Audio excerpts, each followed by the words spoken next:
there has to be a larger social context that reinforces the whole logic of democratic, egalitarian workplaces and enterprises.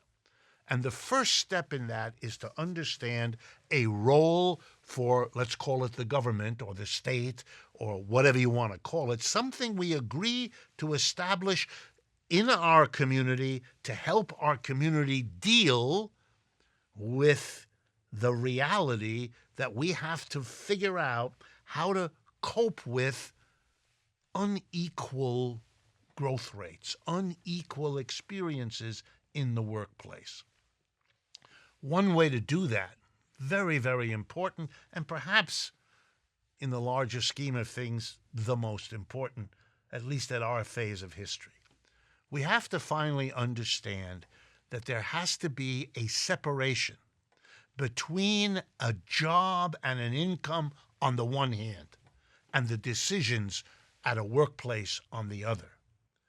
We now have a situation in which human beings are in terror all the time of losing their job, of losing their income, and they are asked to make decisions about what happens at the workplace, not in terms of what's good for the community as a whole, not in terms of the society as a whole, of which they are a part, of which they are a product, but instead, out of terror, to hold on to the job, to hold on to the income, or maybe to get a better job, or maybe to get a better income.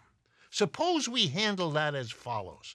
We want everyone to decide what's best in their workplace in terms of the society's well-being.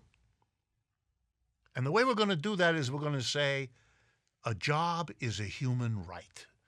By virtue of having been born, you're going to have a job and an income.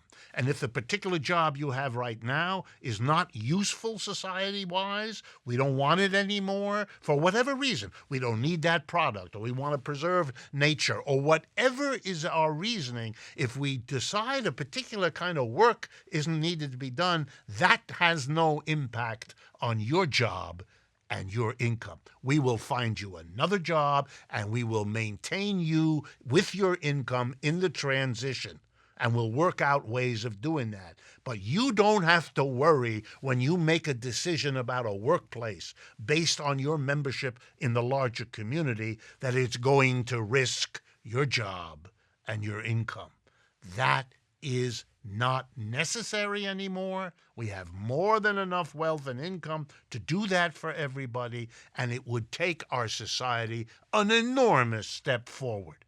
And I'm talking not only about what's good for our society, but what's good for the mental health of every single person who spends so much of their mental energy, their anxiety, their worry on the job. Can I keep it? The income, can I count on it? And all that flows from that.